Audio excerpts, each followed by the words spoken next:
한 10여 년 전에 서울에서 특별한 목회자 세미나가 있었습니다. 그건 왜냐하면 우리 목사님들, 신학자들 이렇게만 모이는 게 아니고 이스라엘 랍비들을 초대했습니다. 그중에도 유명한 사람, 주이시 세미나리, 뉴욕에 있는 주이시 세미나리의 그 수임 교수 되시는 랍비하고 또 예루살렘에서 가장 보수적인 랍비하고 두 분을 초대했습니다. 그리고 한국에서 목사님들 한 300명 모아서 같이 이렇게 세미나를 했습니다. 그래서 유대 사람들의 신앙을 우리가 한번 공부할 수 있는 기회가 됐고, 또 그분들에게 우리 목사님들의 신학적 상황을 알리는 그런 공동적인 중요한 의미에서 이런 세미나를 한번 경영했습니다. 다 끝날 때쯤 돼서 질문 시간을 드렸습니다. 제가 그때 통역을 했는데 질문할 사람이 있으면 하세요 했더니 어느 목사님이 번뜩 손을 들고 하시는 말씀이 오늘 강의한 내용과는 전혀 관계없는 얘기를 질문을 했습니다. 제가 알기에 이스라엘 사람들은 인구가 적지만은 참 머리가 좋고 노벨상을 받는 사람의 60%가 유대 사람이라는데 그렇게 머리가 좋고 과학자, 음악자, 예술가 모든 사람들이 그 유대 사람에서 나온다는데 그렇게 훌륭한 인재들을 내놓는 그 배경은 가정교육이라는데 가정교육을 잘해서 이렇게 훌륭한 인물들이 나온다고 하는데 이스라엘 사람들의 가정교육 비결이 뭡니까? 라고 물었습니다. 아주 심각하면서도 간단하고 실제적인 질문입니다. 이스라엘 사람들의 가정교육 성공의 비결이 뭡니까? 그랬더니 랍비가 나와서 빙글빙글 웃으면서 그 별거 아니에요. 제발 애들 앞에서 거짓말하지 마세요. 끝. 대답은 그것뿐입니다. 아이들 앞에 거짓말하지 마세요. 여러분, 그걸 잊지 말아야 합니다. 애들은 부모님을 사랑합니다. 어떤 의미에서 부모가 전부입니다. 마틴 루터의 말대로 말하면 어렸을 때는 아버지가 하나님처럼 보이는 겁니다. 어머니가 예수님처럼 생각합니다. 그렇게 의지하는데 그 어머니, 그 아버지로부터 배신을 당한다면 이건 일생 동안 잊을 수 없는 상처가 된다는 겁니다.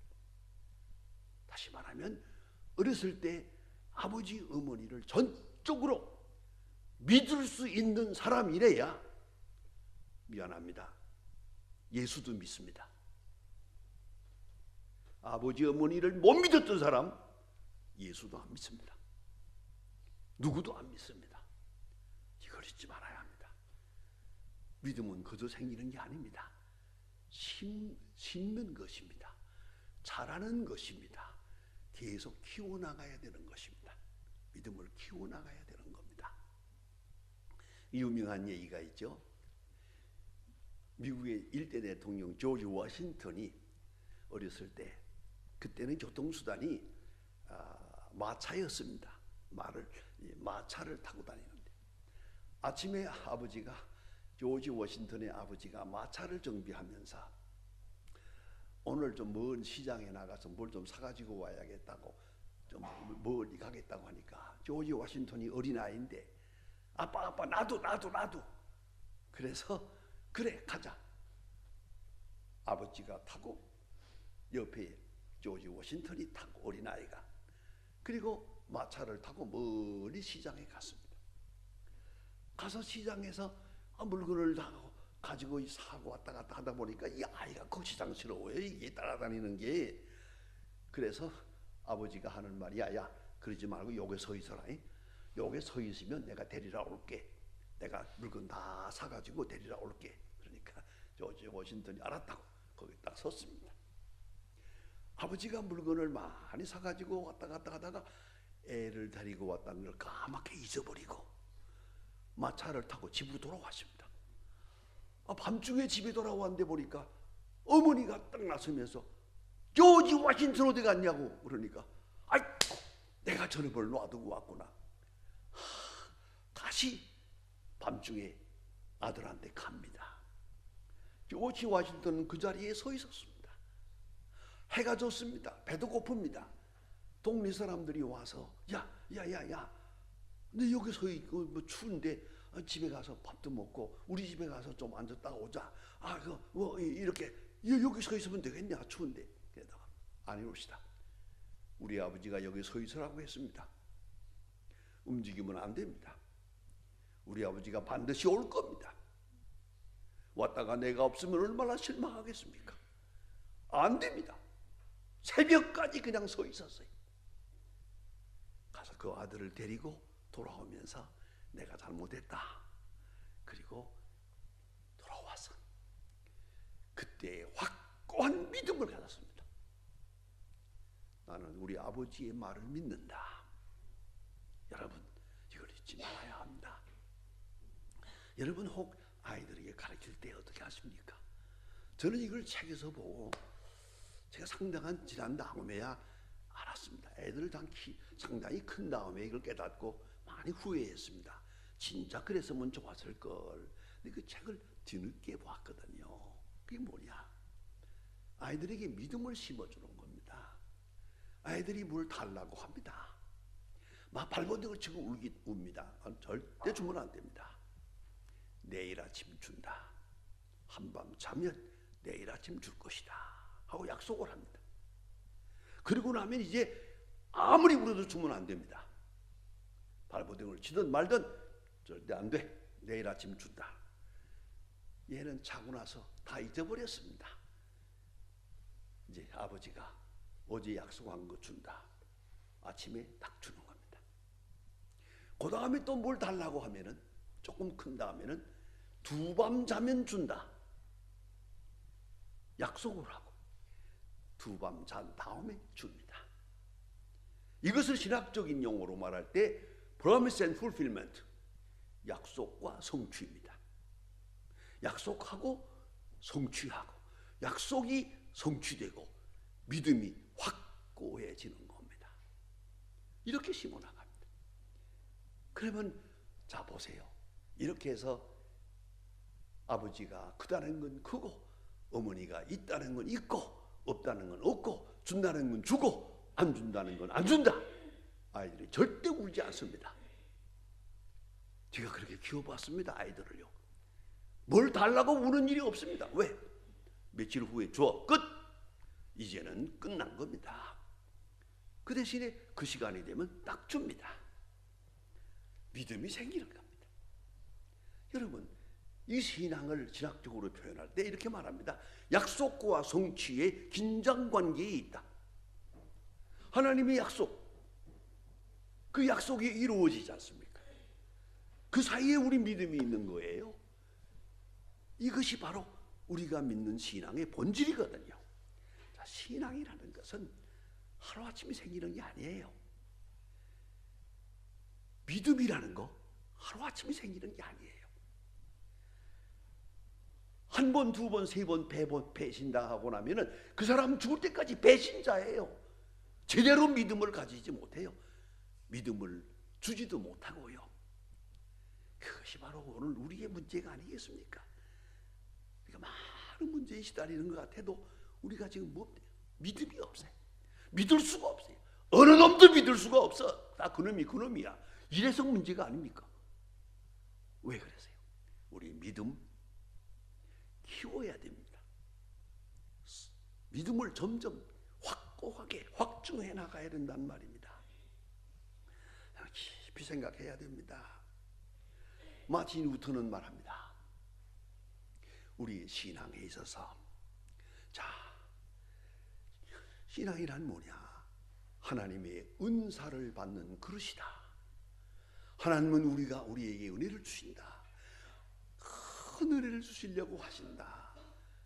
이것을 받아들이는 그릇은 믿음이다. 믿음 하나는 우리가 가지고 있어야 돼요. 이것만은 우리 것이에요.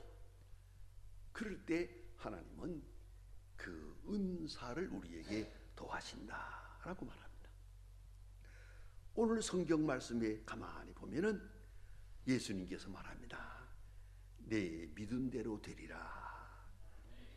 믿음 없는 세대여 말씀하기도 하고, 믿음이 적은 자여 말씀도 하고, 어떤 때는 내 믿음이 크다, 메가스피스티스, 메가톤급의 믿음이다 칭찬할 때도 있습니다.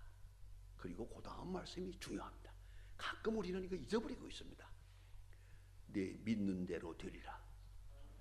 여러분, 만일에 그가 믿지 않았다면 어떻게 되겠습니까? 믿는 대로 되리라 할 때 병 못 고치는 거죠. 믿는 대로 되리라.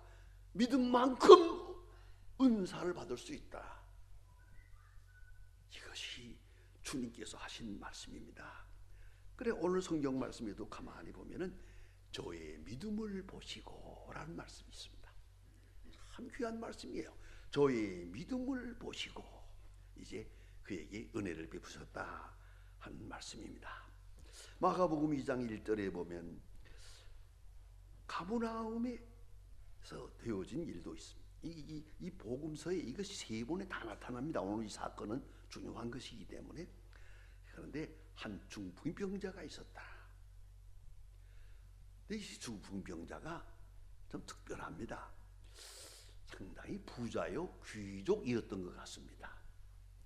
그런데 오늘 성경 말씀에 보면 예수님께서 저들의 믿음을 보시고 복을 주셨다. 그리고 병을 고쳐주셨다 하는 내용입니다. 이 믿음이 뭐냐? 자세히 보면은 이 사람이 예수님께로 나오는데 어떻게 나왔을까? 소문을 듣고 나온 겁니다. 여러분, 이걸 아셔야 됩니다. 믿음 있는 사람은 소문 속에서 복음을 듣습니다. 소문, 복음이 소문이거든요. 소문 속에 믿음이 있어야 돼요. 난 못 믿어, 나는 안 믿어, 그럼 끝난 거죠. 소문 많은 이야기 속에서 믿음을 가집니다. 아, 저건 내가 믿어보겠다, 이건 내가 믿는다, 이게 돼야 되거든요. 여러분, 무슨 얘기 하나 합시다. 여러분도 그 고생 많이 하십니다만은 왜 그 무좀이라는 게 있죠. 아, 저는요 이 30대 초반에요, 이 60년도 그때 뭐 혈기왕성할 때 무좀이 심해가지고요 얼마나 고생했는지 모릅니다. 언제가 한번 군선교 간다고 그 군대 애들한테 가 전도하는데 비가 막 쏟아지는데도요, 군대는요 비가 쏟아져도 우산도 안 써요. 그냥 비 맞으면서 설교하고 비 맞으면서 설교 듣는 거예요. 그런 일이 있었어요. 이 빗물이 전부 구두로 신발로 들어갔거든요. 그래서 나도 무좀 때문에 고생했는데 이 물이 거기 고여가지고 이렇게 해서 한 4월 지내고 났더니요 발이 퉁퉁 부어가지고요 병원에 가서 치료해도 낫지 않고요, 죄송하지만 설교할 때 몰래요 여기 올라와가지고 신발 벗고 설교했어요. 얼마나 발이 퉁퉁 부었는지 무덤 때문에 고생 많이 했습니다. 한 30년 동안 고생했습니다. 이런 방법 저런 방법 뭐 다 해보았습니다. 그런데 낫는 듯 하다가 또 생기고 그랬거든요. 언젠가 한번 방송 텔레비를 보니까 텔레비에서 이렇게 요새도 선전합니다만은 라미실 원스 그 원역이 뭡니까? 원스가 한 번이란 뜻이요. 라미실 원스 한 번만 바르면 됩니다. 그리고 낫지 않으면 무좀이 아닙니다. 그건 말 되더라고요. 그 당장 듣고서 뒤내려가서 라미실 원수를 그 얼마 안 해요 사가지고 와서 정말 거기서 하라는 대로 발을 깨끗이 씻고 그거 전체를 뜯어가지고 싹 발랐어요. 딱 한 번. 지금까지 40년 동안 무좀 없습니다. 희한하지 않습니까? 소문을 들었는데 소문을 다 의심하면 안 돼요. 소문 속에서 복음을 들어야 돼요. 소문 속에서. 예수님 병 고친다더라. 예수님 죽은 사람을 살린다더라. 예수님이 문둥병자를 깨끗이 한다더라. 그랬다더라. 이러면 됩니까? 그 소문 속에서 복음을 들어야죠. 이 사람이 그 소문을 다 다른 사람들은 대충 들었지만 이 사람은 아니요. 이 중풍병 환자는 오랫동안 누워 있으면서 그 소문을 들을 때, 야, 다시 한번 가서 알아봐. 정말 그랬다더냐? 귀신 나갔다더냐? 문둥병자가 고쳐 받았다더냐? 그렇답니다. 알았어. 나도 소문 속에서 복음을 들었어요. 이건 하셔야 됩니다. 소문 속에서 복음을 듣고 믿었어요. 그리고 예수님께 나오는 보는 그런 얘기입니다. 그런데 예수님 앞에 가까이 가려고 하는데, 가까이 가려고 가는데, 자, 사람이 너무 많이 모여서 예수님께 가까이 갈 수가 없어요. 그 유대 사람들의 집을 내가 일부러 이것 때문에 한번 정말 확인해 보았습니다. 그렇게 되어 있더라고요. 평토장으로 되어 있는데 비가 워낙 많이 안 오니까 이렇게 하고서 지붕에 대충 이렇게 얹어놨는데요. 그거 여기 기와를 던졌다면 기와는 아니에요. 지붕을 이렇게 들치면은요, 그냥 뻥만이 뚫리는 거예요. 이 지붕이. 그래서 침상을 달아내렸다. 침상을 네 사람이 달아내렸다. 여기서 생각해야 됩니다. 이 사람은 상당히 지체가 높은 사람이에요. 사람을 보내서 예수님들로 오십시오 할 수도 있잖아요. 회당장 야이로처럼 찾아와서 예수님 보고 오십시오 할 수 있는데, 이 사람 아니요. 내가 가야 한다. 예수님이 내게 올 게 아니라 내가 예수님께 가야겠다. 가까이 가야겠다. 이런 생각을 했어요. 대단히 중요한 마음. 이게 믿음입니다. 가까이 가야겠다. 그래서 예수님 대신 그 지붕을 뚫고 침상을 달아내리게 됩니다. 예수님께 가까이 가기 위해서. 오늘 이 사건을 놓고 예수님 말씀하십니다. 저들의 믿음을 보시고, 가까이 하는 믿음, 가까이 하려고 하는 믿음, 예수님을 만나려고 하는 믿음, 귀하게 여기시고 이 사람의 병을 고쳐주었다는 얘기 아닙니까? 가까이 간다는 거 중요합니다. 오늘 다행히 여기 앞에도 다 앉았습니다만, 어느 교회 가든지 뒷자리에 꽉 차고 앞에 앉은 자리가 비어 있으면요, 마음이 좋질 않아요. 성경이 분명히 말씀했죠. 가까이 하여 말씀을 듣는 것이 우매자의 제사보다 낫다. 여러분, 마음만 가까이 가는 게 아닙니다. 마음이 가까이 가면 몸도 가까이 갑니다. 여러분 잊지 마세요. 기왕이면 교회 나올 때 앞에 앉으세요. 앞자리 벼놓고 뒷자리 앉을 생각은 하지 마세요. 저희 교회가 53m입니다. 저렇게 멉니다. 4,000명 들어가니까. 하지만은 저는 솔직히 요 절반 뒷사람은 상대 안 합니다. 이거 다 방청객들이요. 저게 생각해 보세요. 아니 교회 나왔으면, 기왕 나왔으면 바짝 다가서서 말씀을 듣지요. 우등생이 따로 있는 줄 아십니까? 앞에 앉는 아이가 우등생이에요. 시원찮은 것들은 다 뒤에 앉는 거예요. 기왕 여기까지 왔는데 바쁜 세상에 바짝 다가서서 은혜 받을 생각을 해야지. 가까이 가는 마음이 얼마나 중요한지 모릅니다. 가까이. 기왕 생각나서 말씀드린다면, 락카펠러라고 하는 유명한 사람이 있습니다. 뉴욕에 가서 락펠러의 땅을 밟지 않고 사는 사람은 없다고 합니다. 그만큼 옛날에 부자였습니다. 세계 제1등 부자입니다. 그런데 39세가 됐을 때 병이 걸었습니다. 의사가 말하기를 현대의학으로는 고치지 못합니다. 피가 없어지는 거예요. 피가 말라버리는 거예요. 피가 생산되지 않는 거예요. 지금도 못 고칩니다. 이 병은. 이 병 걸렸는데 잘하면 1년 살 것입니다. 그러니까 조용히 살다 가세요. 락펠러가 기가 막힙니다. 세계 1등 부자가. 그때 생각했습니다. 1년? 1년이면 충분하지. 1년을 내가 바로 살아야겠다. 있는 돈 다 들어가지고요. 교회를 1600개를 지었습니다. 대학을 5개를 지었습니다. 열심히 봉사했습니다. 교회를 위해서 학교를 짓고 교회를 짓고 병원을 짓고 양로원을 짓고 열심히 수고했습니다. 97세까지 살았습니다. 여러분, 유명한 얘기입니다. 그는 일생 동안 살면서 자기 집에다 딱 10계명을 붙여놨습니다. 생활 규칙은 간단합니다. 첫째, 주일날 교회에 빠지지 마라. 맨 앞에 앉으라. 반드시 매일 성경 10장을 보라. 뭐 그런 신명기 11조를 반드시 내라. 이렇게 쫙 써놓고 그대로 지키며 살았습니다. 근데 제일 중요한 것이 주일을 빠지지 말 것이고 맨 앞자리에 앉으라. 이게 자기 마음입니다. 스스로 약속했어요. 맨 앞에 앉는 거예요. 여러분, 이 교회 지금 이거 큰 교회입니다. 옛날에는요, 교회가 크지 않았어요. 우리가 설리생에 갈 때 장대째 교회, 소문박 교회, 뭐 세문안 교회, 뭐 옛날 교회들 얘기하잖아요. 아마 굉장히 큰 것처럼 생각하죠. 그 교회들이 전부 300명밖에 못 들어가요. 제일 큰 교회가. 왜요? 마이크가 없잖아요. 마이크가. 옛날에 마이크 없을 때는요, 아무리 소리 질러도 300명밖에 커버를 못합니다. 그러니까 예배당이 커질 수가 없어요.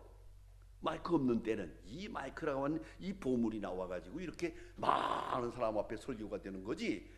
옛날에 내가 마이크 없을 때부터 목회했거든요. 그때는 목소리 큰 사람이 제일이요. 꽥꽥 소리 질러야 돼요. 저까지 안 들리니까요. 그런 때가 있었는데, 자, 그러니까 옛날에 그 뭐 유명한 교회라는 게 별로 크지 않습니다. 한 200명, 300명밖에 못 들어가거든요. 요만하거든요. 여기 이분이 맨 앞에 앉는 거예요. 맨 앞에 그 자리에 앉아가지고 딱 은혜 받는 걸 보고 어떤 여자 교인 하나가 그 자리가 명당인가 보다 해서 몰래 락카펠라보다 먼저 가서 거기 앉았어요. 그러니까 그 다음 날은 또 먼저 나오고 또 먼저 나오고 마지막에는 락카펠라가 1시간 전부터 1시간 전에 1시간 전부터 그 자리에 딱 앉아 있는 거예요. 그랬다는 거 아닙니까? 일생 동안. 자, 여러 가지로 말해 봅시다. 마음이면 행동이요. 가까이 하여 말씀을 듣는 것이, 여러분, 요 앞에 앉는 마음 귀중한 것이에요. 앞에 앉는 거 아주 귀중한 것이에요. 그 믿음으로 예수님 앞에 가까이 이렇게 해 결국은 지붕을 뚫고 침상을 달아내리는 데까지 갔어요. 예수님께서 귀하게 보시고 저들의 믿음을 보시고 그 병을 고쳐주셨다. 귀한 말씀이죠. 가까이 가는 믿음, 여러분 꼭 잊지 마세요. 말씀에 가까이, 주님께 가까이, 또한 예배하는 중에 가까이, 절대 뒤에 서지 마시고 좀 더 가까이. 중요합니다. 그런가 하면 여기 보니까 침상을 들고 온 사람들이 있어요. 그래서 예수님께서 복수로 말씀하세요.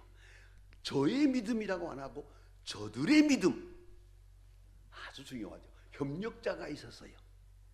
여러분, 내 믿음뿐만 아니라 여기에 협력자가 있어야 돼요. 내 가족도 있고 자녀도 있고 친척도 있고 이 주변에 있는 모든 사람들이 협력해야 돼요. 믿음이라는 게 혼자 이루어지는 게 아니거든요. 예, 조상적부터 내려오는 믿음, 형제들과 자매들로부터, 친구들로부터 이렇게 해서 협력을 수용하고 협력을 이용하고 협력해야 됩니다. 믿음이란 나 혼자서 지키는 게 아니에요. 옆에서 도와주셔야 돼요. 누군가가 도와줘야 돼요. 잘 알지 않아요? 내가 아무리 믿음을 바로 세우려고 해도 마누라가 못 되면 힘들어요. 그 마누라하고 싸우다 보면 믿음 다 없어져요. 그만. 우리 여자 집사님들도 보니까 얼마나 믿음이 좋아요. 그런데 남편이 워낙 못 되니까요. 그 믿음 지켜나가기 어려워요. 협력자가 필요해요. 또 여러분 자녀들 그렇지 않습니까? 내가 믿음 생활할 때 자녀들이 같이 거들어야지. 이것들이 밖으로 돌아다니고 그러고 그러면은 참 힘들어요. 우리 목사님들 가운데도 그런 사람 많아요. 참 많아요. 자기는 저 목회하려고 애쓰고 그러는데 애들이 맨날 술만 퍼먹고 다니니 말이야.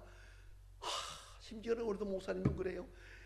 설교하려면 그놈들이 왔다 갔다 해서 힘들대요. 설교하기 힘들어요. 주변 사람이 협력해야 돼요. 믿음도 이 커뮤니티가 이거 중요한 거예요. 그러니 오늘 이 사람 참 친구가 더 좋았어요. 이 사람이 예수님께 가까이 가려고 할 때 옆에 주변 사람들이 다 같이 도와주고 짐상을 들고 와서 지붕을 들고 달아내려지. 이거 얼마나 고마운 분들이에요. 여러분, 오늘의 우리 믿음 생활 나 혼자서 되었다고 생각하지 마세요. 부모님이 계셨지요. 친구가 있었지요. 좋은 협력자가 있었지요. 좋은 우리의 신앙의 동지가 있어서 내가 오늘 있음을 고맙게 생각해야 돼요. 이 사람의 믿음만이 아니에요. 저들의 믿음을 보시고. 여러분, 그런 의미에서 가정도 친구도 주변 사람도 직장도 아주 중요합니다. 이 모두가 협력해서 내가 주님 앞에 나가는 길을 도와주고 있다는 말이죠. 그다음에 오늘 본문의 가장 귀중한 말씀은 이 환자를 보시는 순간 예수님께서 여러 말씀하지 않았어요. 딱 한마디. 네 죄 사함 받았느니라. 깜짝 놀라세요. 네 죄 사함 받았느니라. 어찌 그럴 수 있습니까? 많은 사람 앞에서. 그 말은 뭐냐면 너는 죄인이다 그 말 아닙니까? 이건 감당하기 어려운 시간입니다. 혼자 있을 때가 아닙니다. 많은 사람 속에서 너는 죄인이다. 네 죄 때문에 내가 병들었느니라. 예수님께서 심판하셨어요. 이 어려운 겁니다. 그런데 자, 예수님의 말씀 중에는요, 요한복음 9장에 보면 나면서부터 흉흉된 사람도 있고 합니다만은 예수님 말씀이 그렇습니다. 예? 이 사람이 왜 장님이 됐습니까? 본인도 아니고 부모도 아니고 하나님이 하시고자 하신 일을 나타내고자 하심이라. 병에는 두 가지가 있어요. 죄 때문에 병든 것도 있고 죄와 관계없이 하나님이 하시는 영광을 위하여 병들 수도 있어요.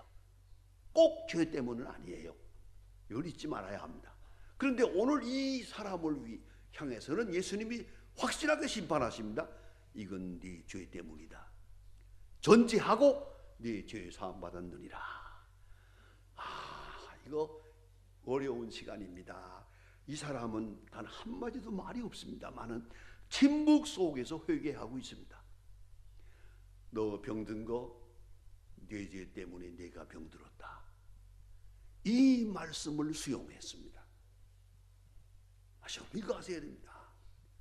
만일에 이분이 반항을 하면 어떻습니까? 그럼 나만 죄인입니까? 수많은 사람이 다 죄인인데 나만 왜 병들었습니까? 하나님은 왜 나만 괴롭히는 것입니까? 이렇게 말할 수 있어요. 또한 우리가 죄에 대해서는 항상 변명거리가 많아요. 또 책임 전가를 해요. 내가 병들었지만 누구 때문이요, 누구 때문이요, 누구 때문입니다.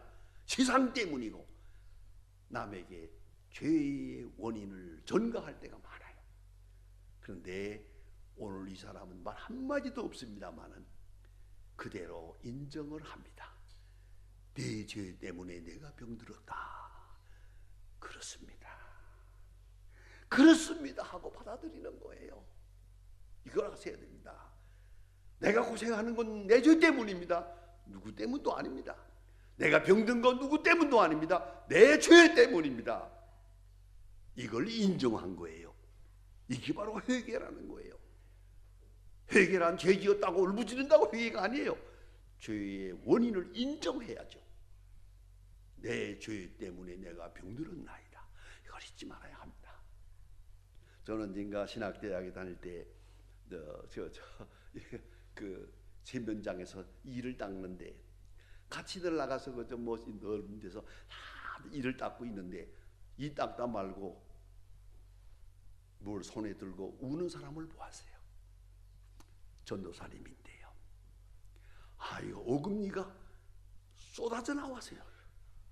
딱 들고 울더라고요. 내가 지금 예수를 믿고 전도사가 돼서 신학 공부를 목사가 되겠다고 하고 있지만 내가 젊었을 때 못된 짓 많이 했거든요. 국제 성병 걸렸거든요. 못된 짓 많이 하거든요. 그때는 다 무사한 것 같았는데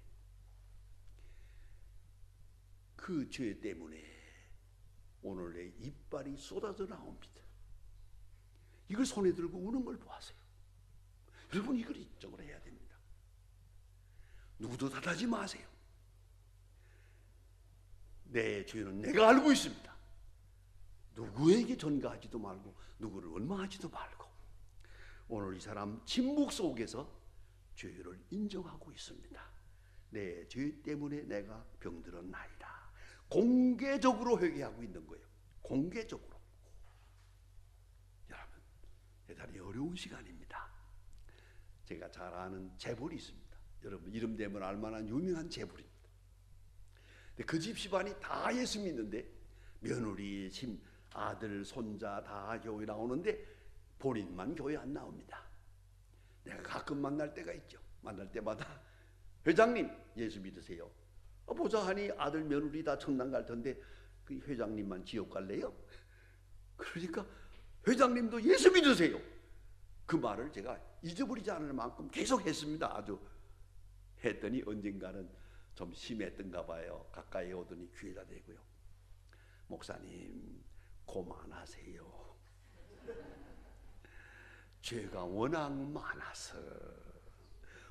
많아서 교회 가기가 부끄러워서, 그리고 모든 사람들이 영감택이 죄 짓고 못된 짓 많이 하고 살다가 그래서 죽을 때가 되니까 천당은 가고 싶은가 보지 꼭 그러는 것 같대요. 그리고 심지어는 이런 말을 해요. 목사님 교회에 내가 안 나가는 것이 목사님을 위해 좋을 겁니다. 그러더라고요. 소문난 바람둥이거든요. 많은 죄를 지었거든요. 여러분 어떻습니까? 이 죄를 다 인정을 하고 부끄러움 없이 내가 죄를 지었나이다. 내가 죄인입니다. 이 사람은 이걸 인정하고 있어요. 그리고 마지막에 예수님께서 귀한 말씀을 하십니다. 내 죄 사함 받았느니라. 이거는 아무나 할 수 있는 일이 아니거든요. 오늘 본문에도 이거 신성모독이다. 하나님 외에 누가 죄를 사할 수 있느냐? 하나님 외에 죄 사함 할 수 있는 권세를 가진 자가 누구냐? 이 사람 이거 모르는 거 아니에요.